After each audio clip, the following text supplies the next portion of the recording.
Dr. Dieng, welcome to Yerevan, and thank you for this unique opportunity to have an interview with you. Well, it is my pleasure. I wish I visited Armenia before. As a matter of fact, I was saying to the Charles Aznavour, I promised him that I will visit his country. Aznavour is an Armenian for whom I had so great admiration. And when we met 3 years ago, he asked me, when will you visit? I said, I will visit Armenia and with you. And so to me, this trip to Armenia is also a way to pay tribute to someone for who I had, I would say, a great emotional sentiment for the person, for his music, for his poetry. And that's why I feel so happy to be here today, because it is also another way to really pay tribute to all the people of Armenia. Thank you very much for these words. And let's start the interview. In 2015, Armenia led the global effort to designate 9th of December as the International Day of Commemoration and Dignity of the victims of the crime of genocide and of the prevention of this crime. 3 years later, could you talk a little bit how having a special day helped or advanced the prevention agenda of the United Nations and the international community in general? Well, first of all, I should say that when this resolution was adopted in September 2015 by the General Assembly, it was for me a great day, because it is highly symbolic that the 9th of December was chosen to really pay tribute to all victims of the crime of genocide, and also to really preach for prevention. And as a matter of fact, this resolution was proposed by Armenia, and it was supported by a large number of member states. So that's why, to me, it is extremely important, because we have always to remember the past. We have always to make sure that the promise made by the world leaders at the end of the Second World War never again be not repeated. But unfortunately, never again has become time and time again. But when it comes, of course, to specifics of my office, I think the sole fact of having this International Day helped to really mobilize further support from all corners around the world. Because as a matter of fact, although my office has the mandate to prevent genocide, it is also an office which has in charge the promotion of the responsibility to protect, which is also another way of preventing atrocity crimes, by which I mean genocide, war crimes, crimes against humanity, and which is a principle which was adopted in 2005 by the world leaders when they met in New York in September that year, drawing lessons from the failure of the international community to prevent the genocide of the Tutsis in Rwanda in 1994, to prevent the genocide in Srebrenica. And since that time, we are in charge of the development of that principle. We have been witnessing year after year discussion at the General Assembly through an informal debate of reports of the Secretary General. And hopefully now the responsibility to protect is an integral part of the agenda of the General Assembly. Yes, thank you. You are the UN Special Advisor on the prevention of genocide, and you also head the UN Office on Genocide Prevention and Responsibility to Protect, yes? Let's speak a little bit about your office, when your office was established and why it was established. Well, as I was saying earlier, what we have been seeing since the end of the World War is worrying. And particularly what happened in 1994 in Rwanda was really a shock. It was a shock because what happened in Rwanda could have been prevented. Yes. But the international community failed. And that is one of the reasons why the then Secretary General Kofi Annan in 2004 decided to establish this mandate. Because, as you know, Kofi Annan was at the time of the genocide of the Tutsis in Rwanda in charge of the peacekeeping operation, and Boutros Ghali was the Secretary General. And I do remember discussing with General Dallaire, who was heading UNAMIR in Kigali. Dallaire saying to me that he sent messages to New York, no action. And that is why Kofi Annan decided that really something needs to be done. We should not allow any longer that people be targeted because of their identity, be it ethnic, religious, racial, or national. And that's why he said time has come to develop within the United Nations an office which will be in charge primarily of monitoring the situation on the ground. Because genocide doesn't happen just like that overnight. Genocide is a process. It requires time, it requires resources, it requires planning. And that means if the world at that time had identified the risk factors, because those risk factors were present on the ground.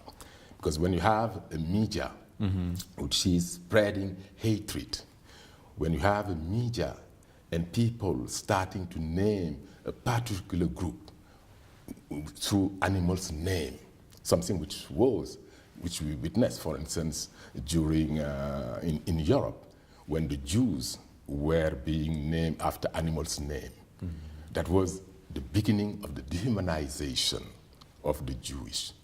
And therefore, it is no surprise that the Holocaust we saw, which led to the killing of more than 6 million people, happened. And we could have prevented.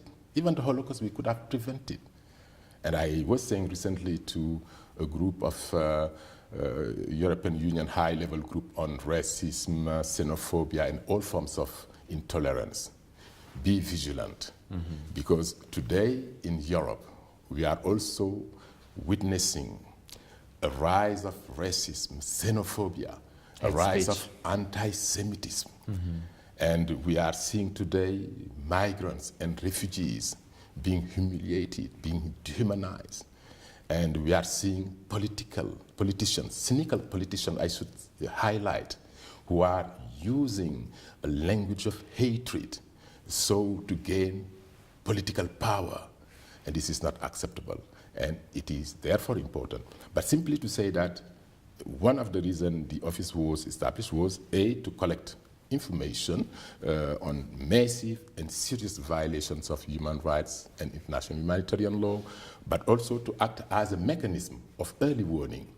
Because once we have collected those information, we analyze that information, we can say, well, this situation, if it is not addressed now, can lead to the commission of genocide or a commission of crimes against humanity, etc. And just to illustrate the situation, for instance, in Central African Republic, it is until I addressed the Security Council that action was taken to put in place the peacekeeping mission in Central African Republic. Why? Because coming out of an area formula of the Council, I said, what I have witnessed in Central African Republic reminds me the early days before the genocide of the Tutsis in Rwanda. Therefore, it is time to take action, and now. And hopefully, action was taken, although it took about 6 months before the peacekeeping was put in place. So you succeeded in preventing Well, genocide? although I should say it was a bit almost late. It was almost late. And take also South Sudan. When I sent my team to South Sudan before the crisis erupted in 2013, December 2013, I submitted a note to the Secretary General Ban Ki-moon at that time. And by the time action was taken, there was, of course, this crisis in South Sudan. Then I went to South Sudan at the request of the Secretary General, myself, and the then High Commissioner for Human Rights, Navi Pillay. So when, upon our return, we briefed the Secretary General, but we briefed also members of the Security Council. And there also, my message was very clear. All the ingredients are there, and it is time to take action in South Sudan.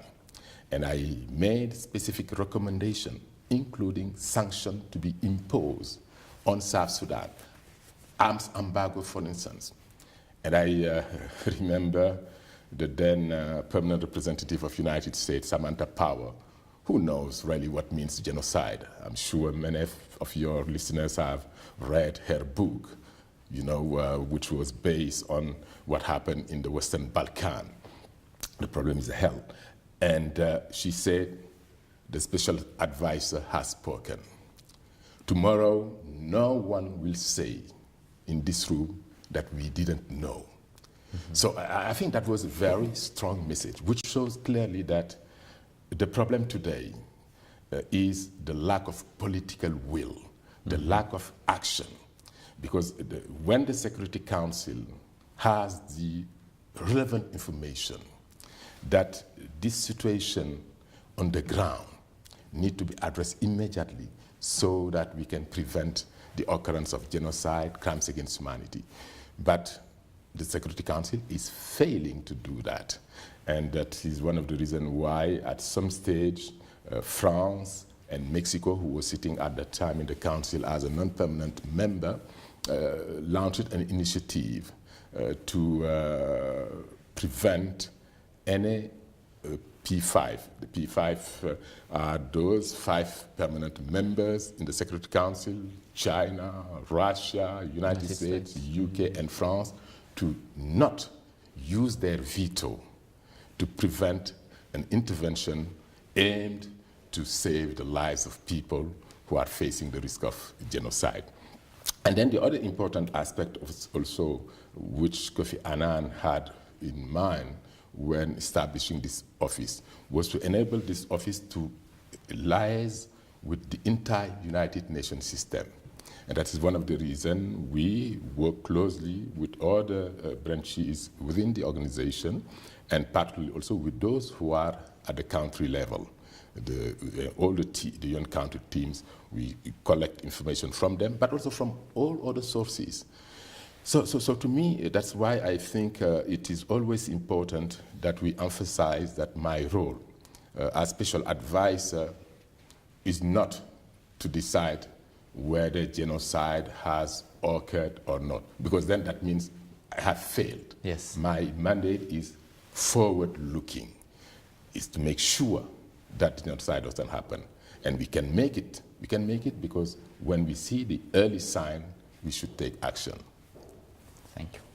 The genocide prevention agenda is among the UN Secretary General's high priorities, as you said. In his speeches, he refers to various steps which the states can take to strengthen their capacities of preventing the crime of genocide and carrying out their responsibilities to protect, including through conducting national risk assessments and designing policies to address any vulnerabilities.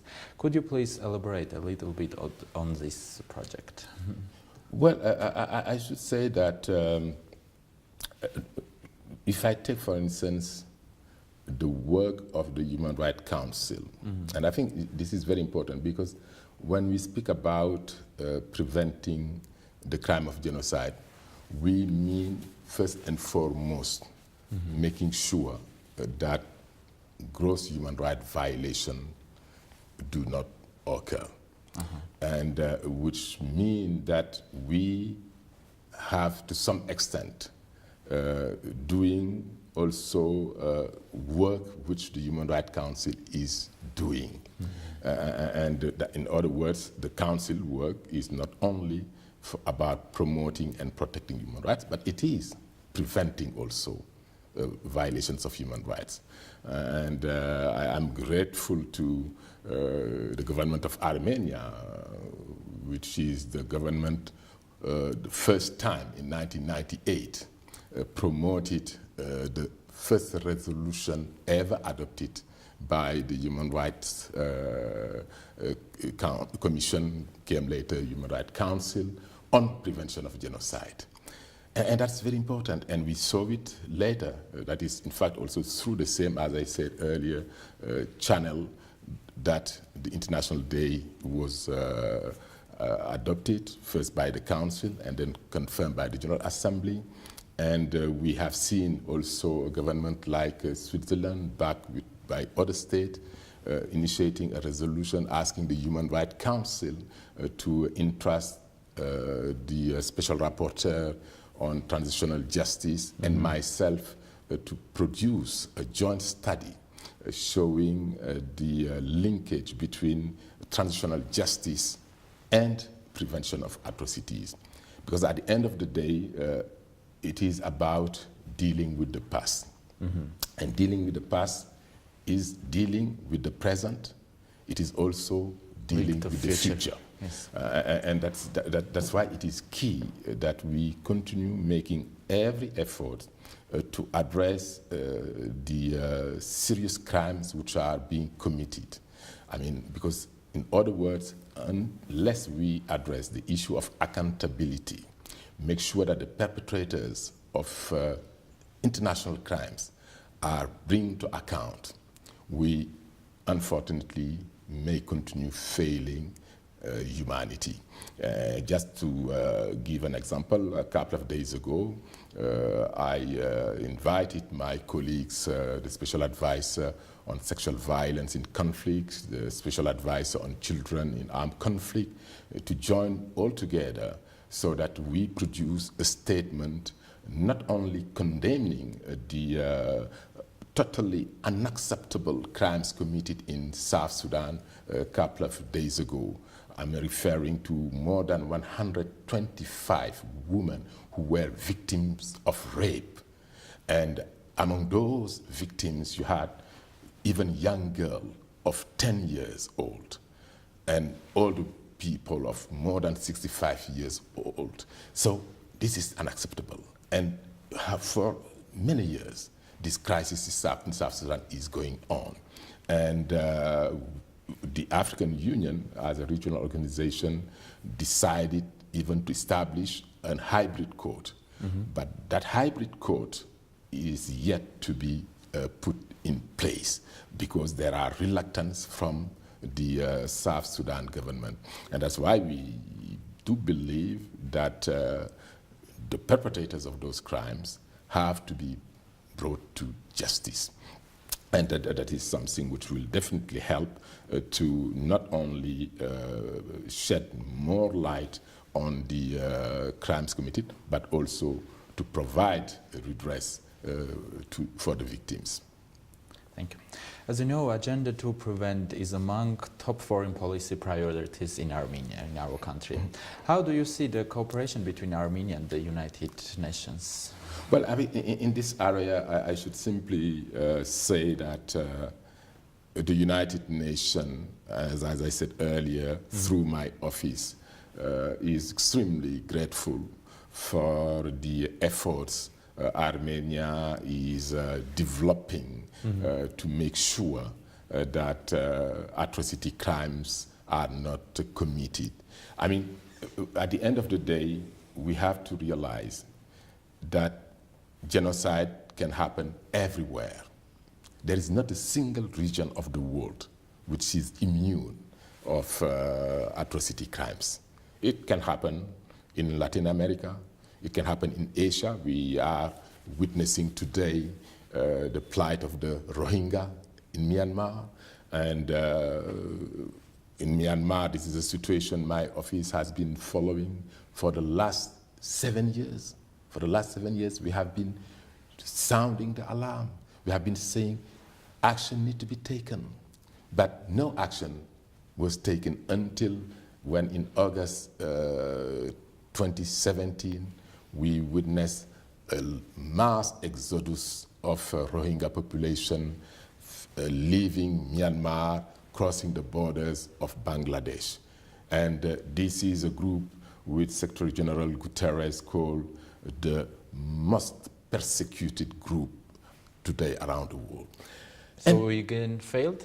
Absolutely, we are failing, and that's why, I mean, I was pleased that finally, thanks to the Secretary General Guterres, for the first time ever, the issue of Myanmar was taken by the Security Council, which at least adopted to start an element for the press, which means they took it, and second, they even paid a visit to Myanmar, to Bangladesh, where they met the refugees in Cox's Bazar.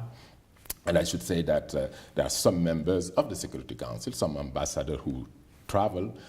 When I discussed with them, they were shocked as I am, as I have been for many years. Yet, we have not seen a concrete action aimed to really prevent the crime of genocide. The Human Rights Council appointed, as you may know, a commission which investigated this situation, and they have even concluded that what happened there amount to the crime of genocide against the Rohingya population. And we, therefore, should really redouble efforts. And it is in this regard that I found extremely important the contribution of Armenia and the fact that Armenia is supporting, for instance, the education to the prevention of genocide. Which is the topic of this forum. Exactly, and this is extremely important because we need to invest a lot on education. Mm-hmm. Nelson Mandela used to say that education is the key to solve the problems of our planet. Mm-hmm. But if we want to really make genocide to no longer be part of our history, we need to invest on education. We need to make sure that tomorrow there will be no one who will look on you and say, well, you are a white man having hatred against, or you looking in the other saying, we don't have the same religion and you hate him because of that. No, we will end by having a world where you will have people accepting each other, respecting the difference of others, because at the end of the day, genocide is a crime which is based on identity. Mm-hmm. And I said you have 4 protected groups. That's the racial, the religious, the national. Those groups, when they are targeted, they are targeted because of their identity. You are not killed because you oppose this person, but you are killed because of who you are. Mm-hmm. And education can help to make sure that we develop a world in which there no longer be any prejudice. Any discrimination. Any discrimination, because genocide is the ultimate form of discrimination. We have rational discrimination, we have everything, but it is the ultimate form of discrimination. Because when you have people who decide that this group, we need to exterminate this group. We need to kill everyone from this group because of who they are. These are, just to give the case of the Tutsis in Rwanda, who were killed because they are Tutsis. No, This is something which should no longer be part of our history. We should eliminate all forms of discrimination. You know, and that's why education is important. We need to invest more. And I'm glad that in the coming days here in Yerevan, we'll have great luminaries, I mean, the cream of the scholars in genocide, who will be reflecting and seeing how one can do better in improving education to the prevention of genocide. And just a couple of days ago, we commemorated the 70th anniversary of the Genocide Convention. And the topic we discussed this year centered around education, but also the use of the new technology. And that's very important. And we need to continue working in that direction, and that is something which will be discussed also here during the Yerevan Global Forum. Yes. You see, now we speak about prevention of genocides. On the other hand, the impunity for the crimes of genocide encourages their occurrence, yes? Convention also refers to the punishment for the crime of genocide. What do you think the UN and the international community should do differently to better address the problems of impunity and denialism? Well, we need, as I said earlier, to pay more attention to accountability. We have been witnessing impunity for many decades, and this prompted the international community to promote the Rome Treaty, which established the International Criminal Court. That was really a great moment in the history of justice. And 20 years down, we are commemorating this year the 20th anniversary of the International Criminal Court. What we are seeing is that although there has been progress in the field of addressing accountability, yet there is still a lot which needs to be done. We need to see tomorrow a Security Council which is less selective, where crimes committed, international crime, should be dealt at with the same level of commitment. We have witnessed, for instance, the situation in Darfur, in which the Council took a decision to refer the case to the ICC. We see the case of Libya. But there are other cases where the Council is failing. Myanmar. And it is my hope that, for instance, one day the Council will say, time has come. We need to address this issue. If Myanmar doesn't address it, if the regional organization doesn't address it, we Council, we do. Because it is an issue which concerns everybody. When we speak about crimes against humanity, that is crime which concerns everyone. If someone is tortured, let's say in my country, you here in Armenia, you should feel being tortured, because it is simply, you are a human being. This is humanity. We should no longer fail humanity. And that's why I hope that we will make more effort.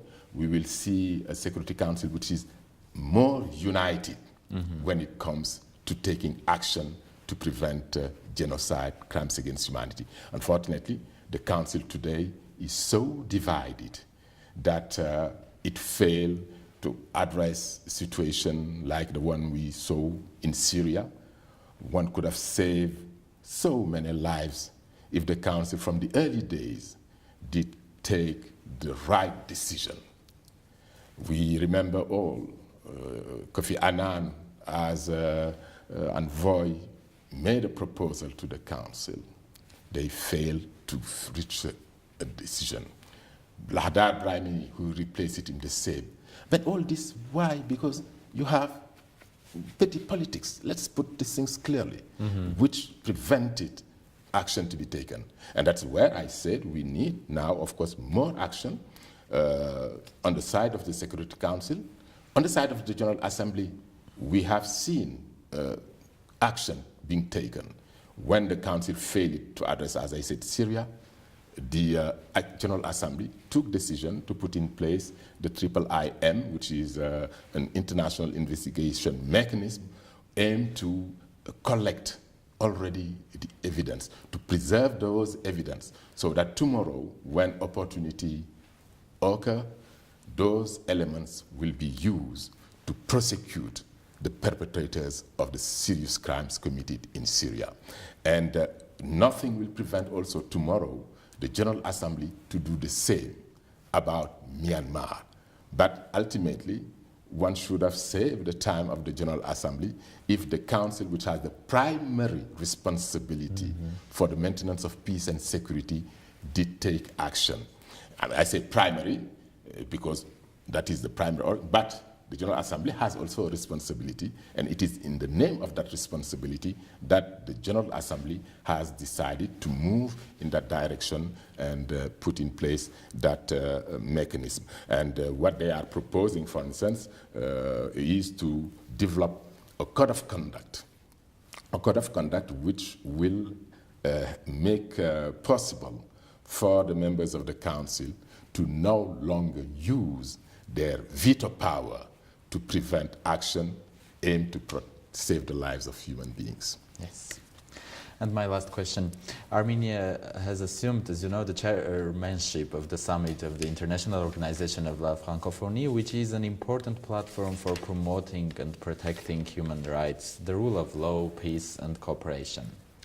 Living together in solidarity, sharing humanistic values and respecting diversity as a source for peace and prosperity in the Francophone area. This was the motto of the Yerevan summit. So, against the backdrop of a crisis of multilateralism, how would you assess the prospects of cooperation between the office of your office and the organization of La Francophonie? And do you think that Armenia should be taking the lead to boost such cooperation?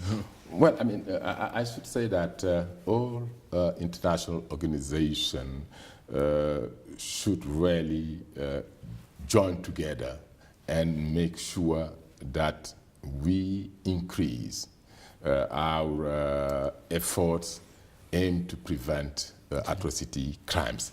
In this regard, I hope that during the presidency of Armenia, it will bring another plus within the Francophonie. I have been involved myself for many years in activities of the Francophonie, in my past position as Secretary General of the International Commission of Jurists, but even in my current position, I worked closely with the Francophonie. They have provided even support to my office in the context of Central African Republic, in promoting a dialogue. But I think what is really important is today, particularly when we are facing so many challenges, including the one you have mentioned in your question, the rise of intolerance, the retreating from multilateralism. We have to realize that if multilateralism has been considered as key, it is because at the end, what led, as we remember, to the League of Nations, the SDN, I would say in French, la Société des Nations, failing to prevent what happened in the Second World War. It was felt that we need to strengthen multilateralism. We need to be one world because we are one humanity. And one of my predecessors as Secretary General of the International Commission of Jurists, Sean McBride, at a time was entrusted to develop a report on communication within UNESCO. One voice, which was aimed to develop what he was calling the new world order in communication. And I think he was a visionary, because what we need is to make sure that we have one voice when it comes to protect human being, when it comes to really protect humanity. And this is something which is key. A couple of days ago, I was in Abu Dhabi at the invitation of Sheikh bin Baya, who is the president of the Forum for the Promotion of Peace and the Protection of Religious Minorities in countries which are Muslim dominated. And this was important because what we are seeing today, for instance, be it the extremists of the so-called Islamist fundamentalists, this has nothing to do with Islam, nothing to do with Islam. And as a matter of fact, the first constitution proclaimed by the Prophet of Islam was called the Charter of Medina. And the first provision of that charter was about the protection of religious minorities. And that was no surprise. Why? Because when the Prophet of Islam fled Mecca, he went to Medina. And Medina was a city populated with Jewish people also. And even each of the rabbi wanted to host him. And his companion who fled went the other side in Abyssinia, which is today Ethiopia. Ethiopia was led by an emperor who was a Christian Orthodox. But when the people of Mecca came, that emperor refused to hand them to the people of Mecca, saying, these people believe in the same God we Orthodox believe, the God of Abraham.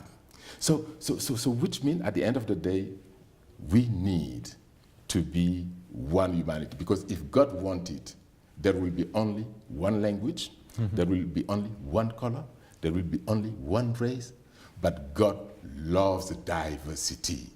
And God, at the end of the day, wants to us as human beings to look like him. That means he created at his own image, which is an image of peace, love, freedom, who we are, as the Pope was saying regarding, for instance, the sexual orientation.